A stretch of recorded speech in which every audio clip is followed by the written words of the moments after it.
بسم اللہ الرحمن الرحیم۔ ٹی جے سپیکس کے معزز ناظرین السلام علیکم۔ ناظرین محترم، اس دنیا میں سچے پیار اور قربانی کی اگر کوئی مثال ہے تو وہ والدین ہیں۔ ان کے نزدیک اپنی اولاد سے زیادہ کوئی بھی چیز اہمیت نہیں رکھتی۔ یہ اپنی اولاد کے لیے ہر ممکن کوشش کرتے ہیں، حتیٰ کہ بعض والدین اولاد کا پیٹ پالنے کے لیے کئی دن فاقوں میں گزار دیتے ہیں۔ اس کے علاوہ بعض ممالک میں ایسی مائیں بھی ہیں جو اپنی اولاد کو 2 وقت کا کھانا کھلانے کے لیے اپنا جسم بھی بیچ دیتی ہیں۔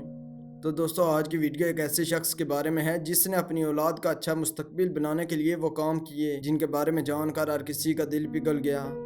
پھر ویڈیو کو آگے بڑھنے سے پہلے چینل پر نئے والے ناظرین سے گزارش ہے کہ ہمارے اس چینل کو سبسکرائب کریں اور ساتھ گھنٹی کے نشان کو بھی دبائیں تاکہ ہر نئی آنے والی ویڈیو کا نوٹیفیکیشن تسلسل و تواتر کے ساتھ اب تک پہنچتا رہے۔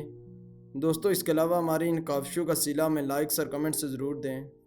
ناظرین محترم، ادریس بنگلہ دیش سے تعلق رکھنے والا ایک غریب مزدور ہے۔ اس کی 3 بیٹیاں ہیں۔ اس شخص نے جب اپنی بیٹیوں کے ساتھ پیار اور محبت کی کہانی سنائی تو انٹرنیٹ کی دنیا میں ہر دیکھنے اور سننے والے کا جسم کانپ اٹھا۔ ایک مشہور بنگالی فوٹوگرافر آکاش نے ہزاروں لوگوں تک اس شخص کی کہانی پہنچائی، جس سے اس دنیا میں سچا پیار کرنے والی ہستی کا سر فخر سے بلند ہوا۔ دوستو، ادریس اپنی 3 بیٹیوں کے ساتھ غربت کی زندگی گزار رہا تھا۔ اس کی بیٹیوں کو تعلیم حاصل کرنے کا بہت شوق تھا، مگر ایک اچھے ادارے سے تعلیم دلانا ادریس کے لیے کسی چیلنج سے کم نہ تھا۔ اس شخص نے ہمت نہ ہاری اور اپنے کام کرنے کا وقت بڑھا دیا۔ یہ شخص ہر روز گٹر کی صفائی کا کام کرتا تاکہ زیادہ سے زیادہ پیسے کما کر بیٹیوں کا کالج میں داخلہ کروا سکوں۔ ادریس نے اپنی کہانی کچھ یوں بیان کی۔ اس نے کہا کہ میں نے کبھی بھی اپنی اولاد کو اپنے کام کے بارے میں نہیں بتایا کیونکہ میں ان کی نظروں میں گرنا نہیں چاہتا تھا۔ جب میری بیٹی مجھ سے میری نوکری کے بارے میں پوچھتی تو میں اس کو یہی کہتا کہ میں ایک مزدور ہوں۔ ہر روز گھر جانے سے پہلے میں غسل کرتا تاکہ کسی قسم کی گندگی میرے جسم پر نظر نہ آئے۔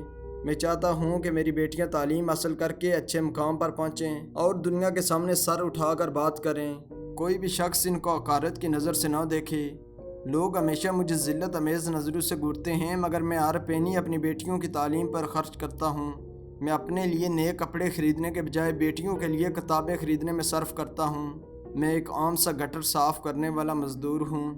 ادریس نے کہا کہ پھر ایک دفعہ ایک ایسا وقت آیا کہ میری بیٹی کے کالج کی فیس ادا کرنی تھی اور میرے پاس پیسے ہی نہیں تھے۔ اس دن مجھے کوئی کام ہی نہیں ملا۔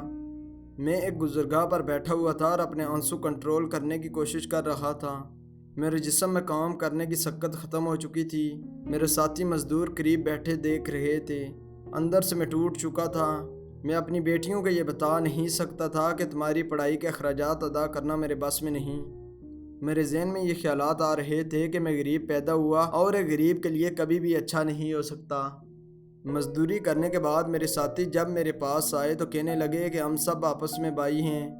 اس سے پہلے میں کچھ جواب دیتا انہوں نے پورے دن کی ساری مزدوری میری جولی میں ڈال دی، مگر میں نے لینے سے منع کر دیا تو انہوں نے کہا کہ یہ کیا چیز ہے، ہم تو تمہارے لیے جان بھی دینے کے لیے تیار ہیں۔ مجھے کچھ سمجھ نہ آ رہا تھا کہ کیا کہوں۔ اس دن میں بغیر غسل کیے گندے کپڑوں میں گھر چلا گیا۔ ادریس نے جاری رکھتے ہوئے کہا کہ اب میری بیٹی نے یونیورسٹی سے گریجویشن کر لی ہے۔ اس نے مجھے کام کرنے سے منع کر دیا۔ وہ ایک کمپنی میں کنسلٹنٹ کی نوکری کر رہی ہے اور اس کے علاوہ پارٹ ٹائم جاب بھی کرتی ہے۔ وہ اکثر کھانا بنا کر میرے ساتھیوں کے لیے لاتی ہے۔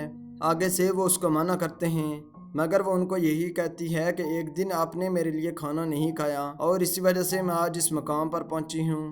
میرے لیے دعا کرو کہ میں ہر روز آپ کے لیے ایسے ہی کھانا بنا کر لا سکوں۔ ادریس نے کہا کہ آج میں غریب نہیں رہا، مگر میری بیٹیوں نے میرے ساتھ غربت کی زندگی دیکھی ہے۔